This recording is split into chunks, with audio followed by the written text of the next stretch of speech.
10x 8 milliards de dollars, 3 tonnes d'or, et une rupture nette avec le passé. En peu de temps, un pays longtemps jugé fragile a inversé une équation économique que beaucoup disaient immuable, en reprenant le contrôle de ses ressources et de ses règles. Ce basculement pose une question directe. Que change vraiment ce modèle pour les États, les citoyens et la région entière? Quand Ibrahim Traoré place la souveraineté au cœur des décisions, un futur sahélien se dessine, encore instable, mais déjà différent, et ses effets se propagent déjà. Ce qui suit ne se limite pas à un récit économique, mais à une lecture structurée d'un basculement stratégique en cours au Sahel. En comprenant cette trajectoire, le spectateur gagne une clé essentielle. Savoir comment des décisions sur les ressources naturelles peuvent redéfinir pouvoir, stabilité et marge de manœuvre nationale. L'enjeu dépasse le Burkina Faso, car il touche à la capacité réelle des États à transformer des matières premières en leviers politiques durables. Derrière les chiffres spectaculaires se cachent des arbitrages délicats, des résistances internes et des réactions internationales parfois contradictoires. Ce modèle peut-il renforcer une économie sans l'isoler et créer de la souveraineté sans provoquer de rupture systémique? C'est cette tension entre promesses de contrôle et risque de fragilisation que cette analyse va examiner pas à pas, en s'appuyant uniquement sur les faits observables et leurs implications concrètes. En 2023, le Burkina Faso annonce 18 milliards de dollars de recettes issues de l'or, un niveau jamais atteint auparavant. Dans le même temps, la production progresse d'environ 20%, contredisant les prévisions d'un effondrement après l'intervention accrue de l'État dans le secteur minier.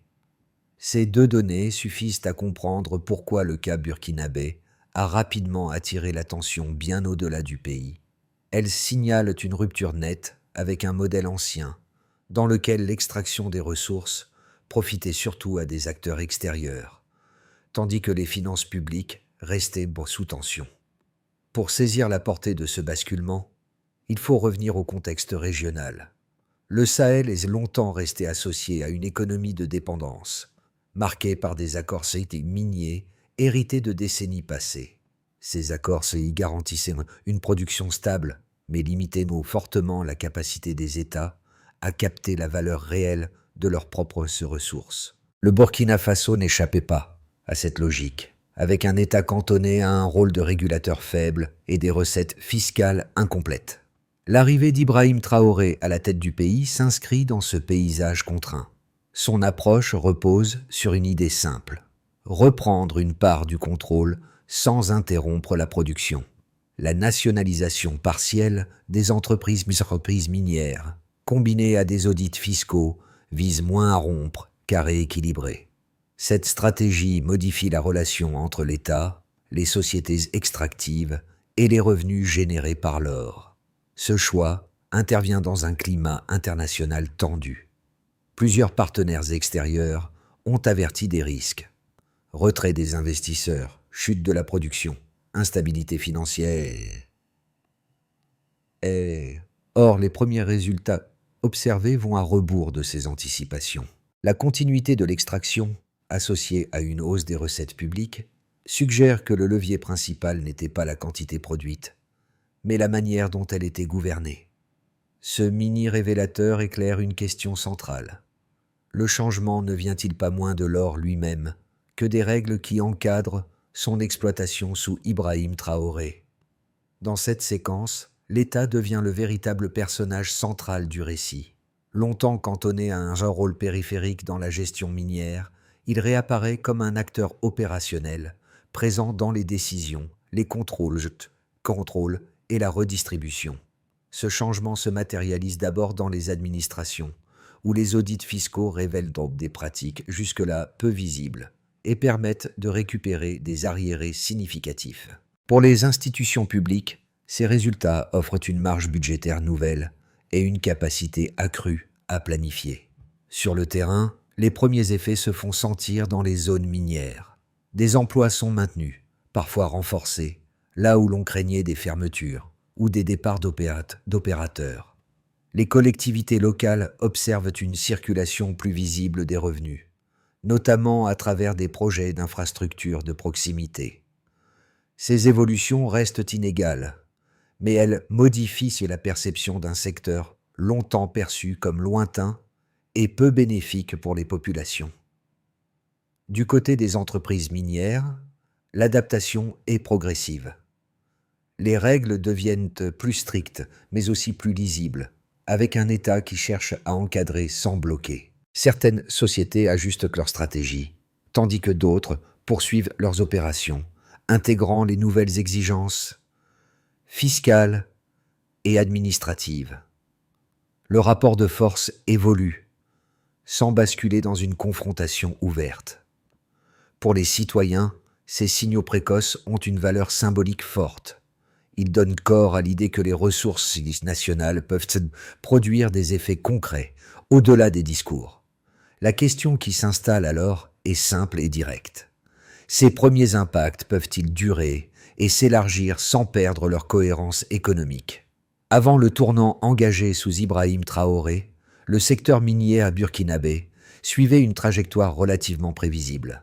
La production se maintenait à un niveau stable, mais les recettes publiques restaient limitées par des accords anciens, des exemptions fiscales et un contrôle administratif fragmenté. L'État percevait une partie de la valeur, sans jamais maîtriser l'ensemble de la chaîne, tandis que la dépendance aux partenaires extérieurs persistait. Ce modèle, toléré pendant des années, a fini par être perçu comme un frein structurel plutôt que comme une garantie de stabilité. Le déclencheur intervient avec une série de décisions concentrées dans un laps de temps court. La nationalisation partielle de certaines entreprises minières marque un signal politique fort, sans annoncer une rupture totale avec les opérateurs existants. Parallèlement, des audits fiscaux systématiques sont lancés pour examiner les concessions, les flux financiers et les arriérés accumulés. L'objectif affiché n'est pas l'arrêt de l'exploitation, mais la correction de déséquilibres jugés durables et défavorables à l'intérêt national. La montée en intensité est rapide. Les premières annonces suscitent des réactions internationales prudentes, parfois alarmistes, évoquant un risque de désengagement des investisseurs et de contraction de la production. Sur le plan interne, ces décisions renforcent toutefois la légitimité du pouvoir, en donnant une traduction concrète au discours de souveraineté. Sous Ibrahim Traoré, l'État assume une posture plus affirmée, en se présentant comme arbitre et bénéficiaire direct des ressources extraites. Le point culminant se matérialise avec la publication des résultats économiques. Les recettes issues de l'or atteignent un niveau record, tandis que la production ne s'effondre pas, mais progresse. Cette combinaison inattendue invalide le scénario d'une crise immédiate et reconfigure le débat autour des réformes. La question n'est plus de savoir si l'intervention de l'État est possible, mais dans quelles conditions elle devient efficace. Les répliques de ce choc initial se diffusent ensuite dans l'économie. Les fonds récupérés via les audits fiscaux renforcent les capacités budgétaires, permettant de financer des projets d'infrastructure et de services publics. Les administrations gagnent en crédibilité, en montrant qu'un contrôle accru peut produire des résultats mesurables. Dans le même temps, les entreprises minières intègrent progressivement ce nouvel environnement, ajustant leurs pratiques plutôt que de quitter massivement le pays. Cette séquence de l'activation au contre-coup révèle un enchaînement précis plutôt qu'un événement isolé. Elle suggère que la clé du changement réside moins dans un acte unique que dans la cohérence entre décisions politiques, contrôle administratif et continuité économique. Reste alors une interrogation majeure. Ce cycle peut-il se répéter et se stabiliser dans la durée sans perdre son efficacité initiale? Le point de départ est clair et mesurable. Avant les réformes, les recettes issues de l'or représentaient environ 12 milliards de dollars, un niveau déjà important, mais jugé en décalage avec le potentiel réel du secteur. Cette base reflétait une production stable, mais aussi des mécanismes fiscaux incomplets et des marges de captation limitées pour l'État. Autrement dit, la richesse existait, mais elle circulait partiellement hors du périmètre public. La première variation majeure concerne les recettes d'exportation. En 2023, elles atteignent 18 milliards de dollars, soit une progression proche de 50% en un an. Cette hausse ne signifie pas seulement plus d'or vendu, mais surtout une meilleure récupération de la valeur générée. Le changement principal réside donc dans la structure des flux financiers, et non dans une simple intensification de l'extraction. Le deuxième indicateur clé touche directement à la production. En 2024, la production d'or progresse d'environ 20%, atteignant près de 70 tonnes, selon les données communiquées. Ce chiffre est central, car il contredit l'hypothèse d'un ralentissement provoqué par l'intervention accrue de l'État. Il suggère que le renforcement du contrôle public n'a pas désorganisé l'appareil productif, mais qu'il a coexisté avec sa continuité. Un troisième élément chiffré concerne les recettes fiscales et restes fiscales. La mise en place de nouvelles taxes et la révision des dispositifs existants entraînent une hausse d'environ 12% des recettes fiscales en 2024.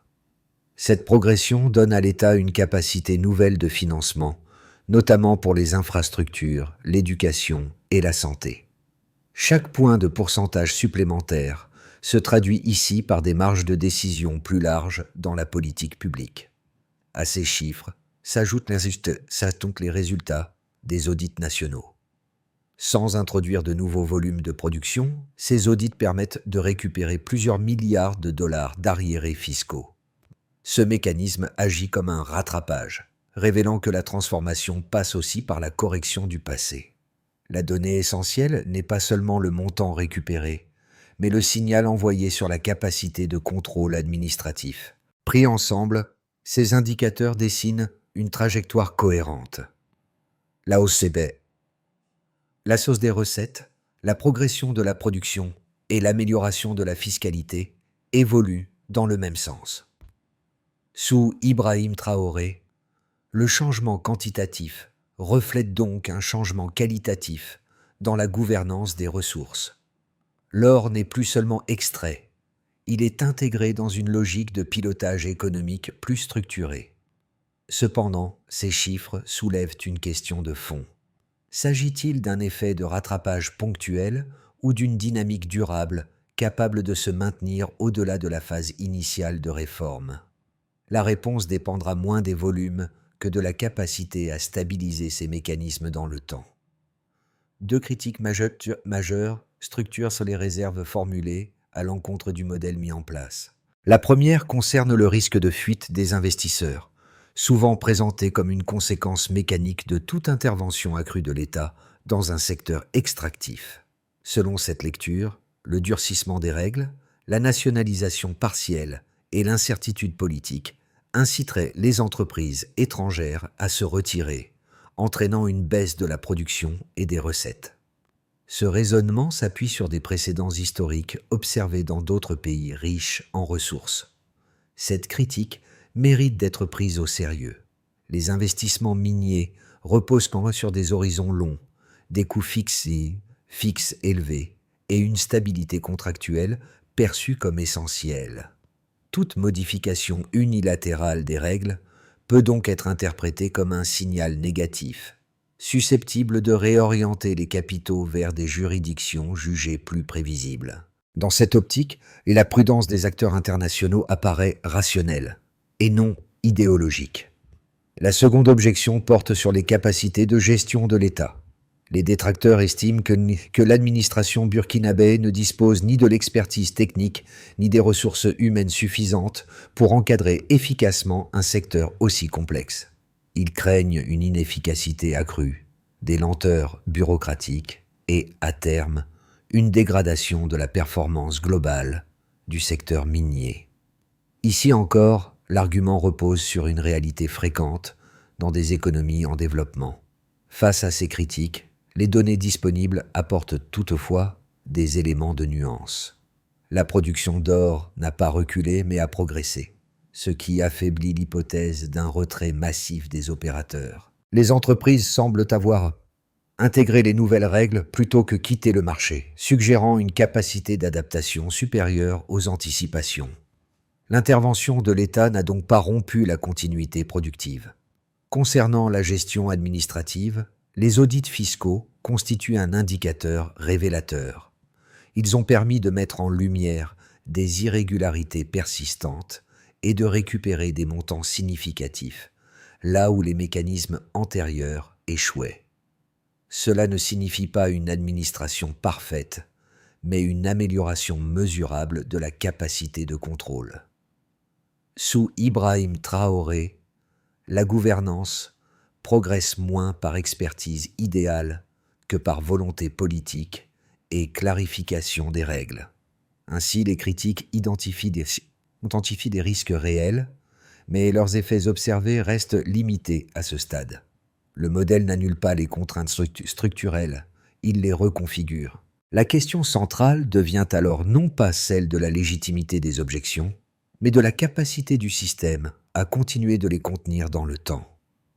Ce que beaucoup d'analystes n'avaient pas anticipé, c'est que la transformation engagée ne reposait pas d'abord sur une hausse spectaculaire des volumes, mais sur un déplacement du centre de décision. L'essentiel se joue dans la capacité de l'État à définir les règles, à les appliquer et à en suivre les effets, plutôt que dans la seule extraction de la ressource. Cette nuance explique pourquoi les scénarios de rupture brutale ne se sont pas matérialisés. En replaçant la gouvernance au centre, le Burkina Faso a modifié un paramètre souvent sous-estimé. Les entreprises minières continuent d'opérer, mais dans un cadre où les obligations fiscales et administratives sont plus clairement établies. Cette clarté réduit certaines zones d'incertitude, même si elle impose des contraintes supplémentaires. Le changement n'est donc pas un choc ponctuel, mais une réorganisation des rapports entre acteurs. Sous Ibrahim Traoré, cette approche révèle un choix stratégique précis. Plutôt que de maximiser immédiatement les gains politiques, le pouvoir cherche à installer des mécanismes capables de produire des effets mesurables dans le temps. Les audits, la fiscalité révisée et la nationalisation partielle fonctionnent ensemble comme un système et non comme des mesures isolées. C'est cette cohérence qui explique en partie la résistance de l'économie face aux pressions extérieures. Ce point médian éclaire aussi les limites du modèle.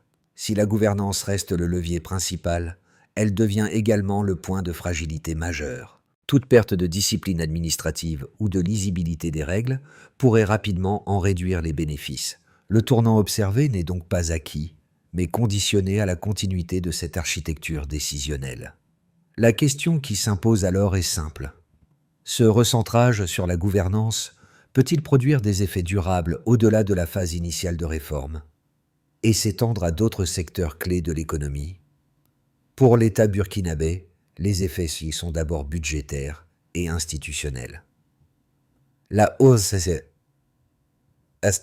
des recettes issues de l'or et la récupération d'arriérés fiscaux élargissent l'espace de décision publique. Cela se traduit par une capacité accrue à financer des infrastructures, à planifier des dépenses sociales et à réduire certaines dépendances financières extérieures. Au-delà des montants, c'est la crédibilité administrative qui se renforce, car la collecte devient plus lisible et plus prévisible. Sous Ibrahim Traoré, l'État se positionne moins comme un simple percepteur que comme un pilote économique assumé. Pour les entreprises minières, le changement est plus ambivalent.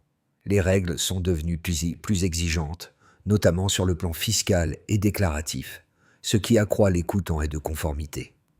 En contrepartie, le cadre apparaît plus cohérent, avec des attentes mieux définies et une relation plus directe avec l'autorité publique. Certaines sociétés y voient une contrainte supplémentaire, d'autres une clarification qui réduit l'incertitude à moyen terme. L'absence de retrait massif suggère que l'équilibre, bien que plus serré, reste jugé acceptable par une partie des opérateurs. Du côté des citoyens, les effets sont sont perceptibles mais inégaux. Dans les zones minières, la continuité de la production et la création d'emplois limitent les chocs sociaux redoutés au départ.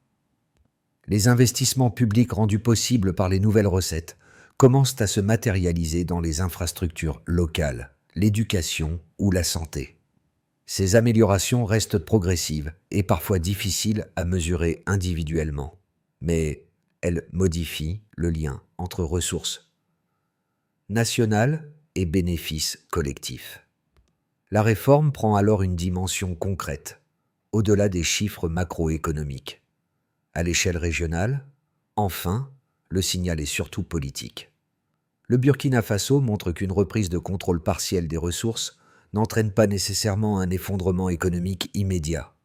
Ce constat est observé de près par d'autres pays du Sahel, confrontés à des structures similaires de dépendance extractive. Le modèle ne se présente pas comme une recette universelle, mais comme une option crédible parmi d'autres. Sous l'impulsion d'Ibrahim Traoré, il contribue à élargir le champ des possibles dans les débats régionaux. Ses conséquences croisées dessinent un tableau nuancé. Aucun groupe n'est gagnant absolu, mais chacun voit ses marges évoluer. L'État gagne en capacité, les entreprises en visibilité relative, les citoyens en retombées potentielles, et la région en alternative politique. La question centrale devient alors celle de la synchronisation de ces effets dans le temps. Si l'un de ces équilibres se rompt, l'ensemble du dispositif peut-il rester stable? Une première trajectoire, la plus probable à court terme, prolonge les dynamiques actuellement observées. Les réformes se stabilisent, la production d'or reste soutenue et les recettes publiques demeurent élevées sans accélération spectaculaire. Dans cette configuration, l'État consolide ses mécanismes de contrôle, tandis que les entreprises minières s'adaptent durablement au nouveau cadre. Les tensions diplomatiques persistent, mais restent contenues, sans sanctions majeures ni rupture des échanges. Ce scénario suppose une continuité administrative et une gestion prudente des équilibres internes, sans choc politique imprévu. Une deuxième trajectoire, plus favorable, repose sur une amplification maîtrisée des effets positifs. La gouvernance renforcée gagne en efficacité, les audits deviennent routiniers et la transparence améliore la confiance des acteurs locaux. Les recettes issues de l'or sont progressivement réinvesties dans des secteurs complémentaires, comme les infrastructures ou l'agriculture, réduisant la dépendance à une seule ressource. Dans ce cas, le Burkina Faso parvient à diversifier ses partenariats économiques, limitant l'impact des pressions extérieures. L'exemple burkinabé devient alors une référence régionale plus structurée, observée non plus comme une exception, mais comme une trajectoire possible. Une troisième trajectoire, plus difficile, envisage une montée des contraintes externes et internes. Des sanctions économiques ou une réduction marquée de l'aide internationale fragilise les équilibres budgétaires. La pression administrative s'alourdit sans amélioration proportionnelle des capacités de gestion, ce qui ralentit certains projets. Les tensions politiques et internes s'accentuent, rendant plus difficile la continuité des réformes. Dans ce contexte, la dynamique initiale s'essouffle, non par manque de ressources, mais par saturation institutionnelle. Ces trois trajectoires ne sont pas exclusives les unes des autres. Elles peuvent se succéder ou se combiner selon l'évolution des rapports de force et la capacité d'adaptation des institutions. Le facteur déterminant reste la cohérence entre ambition politique et exécution administrative. Sans cette cohérence, même des recettes élevées peuvent produire des effets limités. La lecture de ces scénarios invite donc à une prudence analytique. Il ne s'agit pas de prédire un avenir figé, mais d'identifier les conditions qui rendent chaque issue plus ou moins probable. À ce stade, le Burkina Faso se situe à un point d'équilibre instable, où les choix opérés dans les prochains mois pèseront davantage que les chiffres déjà enregistrés. La question essentielle n'est plus celle du potentiel, mais celle de la capacité à le gouverner dans la durée. Pour les citoyens du Burkina Faso, ces évolutions modifient donc d'abord la relation entre l'État et la vie quotidienne. Lorsque les recettes issues des ressources naturelles sont mieux captées, elles créent un potentiel de financement plus stable pour les services publics, des flux publics. Éducation, santé, infrastructures locales deviennent des domaines où l'impact peut être observé, même de manière progressive. Le changement n'est pas immédiat ni uniforme, mais il introduit l'idée que la richesse nationale peut être reliée plus directement aux besoins collectifs. Pour les acteurs économiques locaux, notamment les petites et moyennes entreprises, l'effet est plus indirect. Une capacité budgétaire renforcée de l'État peut stimuler la demande intérieure et améliorer l'environnement des affaires. Les investissements publics dans les routes, l'énergie ou les équipements collectifs réduisent certains coûts structurels. À moyen terme, cela peut élargir les opportunités au-delà du seul secteur minier, même si ces retombées restent conditionnelles à une bonne exécution. Pour les jeunes et les populations rurales, le message est autant symbolique qu'économique. Voir les ressources nationales gérées de manière plus visible renforce le sentiment de légitimité et de participation. Les emplois liés aux mines et aux projets d'infrastructure offrent des perspectives là où dominait souvent l'exode ou l'informalité. Ce signal compte, car il influence les attentes et la perception de l'avenir, indépendamment des chiffres macroéconomiques. Pour les observateurs extérieurs, enfin, cette trajectoire invite à reconsidérer certaines certitudes. Elle montre que des pays considérés comme fragiles disposent de marges de manœuvre plus larges qu'on ne l'admet parfois. La question n'est pas de transposer mécaniquement ce modèle, mais d'en comprendre les conditions de possibilité. Ce regard renouvelé concerne autant les décideurs politiques que les citoyens qui suivent ces transformations à distance. Ainsi, l'intérêt de cette expérience ne se limite pas à ses résultats immédiats.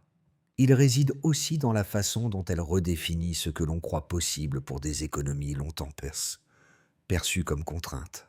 Pour le spectateur, l'enjeu est de saisir ces mécanismes afin d'évaluer, au-delà du cas burkinabé, ce que signifie réellement reprendre la main sur ses ressources. La durabilité du modèle engagé repose d'abord sur la continuité administrative. Les réformes fiscales, les audits et les mécanismes de contrôle produisent des effets uniquement s'ils sont maintenus dans le temps, au-delà de l'élan initial. Toute interruption, même partielle, affaiblirait rapidement la crédibilité acquise auprès des acteurs économiques. La stabilité des équipes, des procédures et des règles devient donc un facteur aussi important que les décisions politiques elles-mêmes. Un second élément clé concerne l'usage des recettes supplémentaires. Si les fonds générés par l'or sont absorbés par des dépenses peu productives, l'effet de transformation restera limité. À l'inverse, leur orientation vers des infrastructures, l'éducation ou la diversification économique renforce l'impact à long terme. Ce point conditionne la capacité du pays à réduire sa dépendance à une seule ressource. La transparence constitue un troisième pilier. Les audits ont démontré leur efficacité initiale, mais ils doivent s'inscrire dans une routine institutionnelle lisible. Rendre les résultats compréhensibles et traçables permet de maintenir la confiance des citoyens comme des partenaires économiques. Sans cette visibilité, les gains financiers risquent d'être perçus comme ponctuels ou arbitraires. Sous Ibrahim Traoré, ces conditions dessinent une feuille de route implicite. Le modèle ne repose pas sur un acte spectaculaire unique, mais sur une succession d'étapes coordonnées. Chaque maillon, de la collecte fiscale à la redistribution, doit fonctionner pour que l'ensemble reste cohérent. La souveraineté économique devient alors un processus, non un état définitif. Enfin, la capacité d'adaptation reste décisive. Les pressions internationales, les variations des marchés et les contraintes internes évolueront inévitablement. La solidité du modèle dépendra de sa flexibilité face à ces chocs, sans renoncer à ses principes fondateurs. C'est à ce prix que la transformation observée pourra dépasser la phase de réforme et s'inscrire dans la durée. Au fil de cette trajectoire, un motif revient avec insistance, la reconquête du sens autant que des ressources. L'or n'est plus seulement un minerai extrait et exporté. Il devient un symbole de décision retrouvée et de capacité d'arbitrage national. Ce glissement explique pourquoi le débat dépasse rapidement les cercles économiques pour toucher à l'identité politique et collective. Ce qui se joue n'est pas uniquement une question de revenus, mais une manière de redéfinir la place de l'État et des citoyens dans l'économie. Dans cette dynamique, Ibrahim Traoré incarne moins une rupture spectaculaire qu'un point de cristallisation. Son rôle concentre des attentes, des espoirs et des critiques, parfois contradictoires. Il personnifie un moment où des choix longtemps différés sont mis en œuvre de façon visible et mesurable. Cette personnalisation n'explique pas tout, mais elle donne un visage à un changement institutionnel plus large. Le rappel aux premiers effets observés est essentiel. Les audits, les recettes accrues et la continuité de la production forment un fil conducteur cohérent. Ils montrent que la souveraineté n'est pas un slogan abstrait, mais une succession de décisions techniques et politiques. Chaque étape, prise isolément, peut sembler limitée, mais leur combinaison produit un effet cumulatif. C'est précisément ce cumul qui marque les esprits. Il transforme une réforme sectorielle en signal régional, observé bien au-delà des frontières burkinabées. Le message implicite est clair. La marge de manœuvre existe, même dans des contextes contraints. Encore faut-il accepter le coût, la discipline et la constance nécessaires pour l'exercer. La phrase qui résume ce parcours pourrait être simple. Reprendre la main n'est pas un acte unique, mais un effort continu. C'est cette continuité, plus que les chiffres eux-mêmes, qui déterminera si l'expérience en cours restera un épisode ou deviendra un précédent durable. Au terme de ce parcours, une évidence s'impose sans se transformer en certitude. L'expérience burkinabé ne livre pas une formule prête à l'emploi, mais un cadre de réflexion sur la manière dont un État peut reprendre prise sur ses leviers économiques. Elle invite à regarder la souveraineté non comme un slogan, mais comme une série de choix concrets, coûteux et parfois risqués. Ce déplacement du regard est sans doute l'un de ses effets les plus durables. Pour les sociétés qui observent qu'en ce processus, la question dépasse le cas du Burkina Faso. Elle touche à la relation entre ressources naturelles, gouvernance et responsabilité politique. Faut-il privilégier la stabilité immédiate ou accepter des tensions pour redéfinir les règles du jeu? À quel moment la dépendance devient-elle plus coûteuse que le changement lui-même?